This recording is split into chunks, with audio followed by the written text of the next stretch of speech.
It's crossed my mind because, like you, I do enjoy helping people. And this is certainly something that could help someone. And, even if I never get brave enough to get to that point where I am, a meal prep service for folks, even if just posting it on Facebook, if that will inspire one person to say, look, who is she? She's not, a fitness person that's, like you said, quote unquote, supposed to be doing this. Mhm. She's not that, she's just somebody, some nobody. No. No, not and nobody.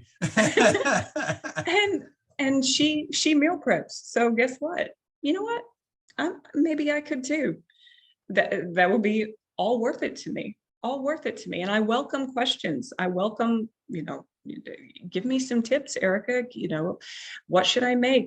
How do you find the time? If you're curious about it, please, I welcome it. Friend me on Facebook and absolutely ask me, because I would love to help you and encourage you to do it, because I'm telling you folks, if I can do it, absolutely.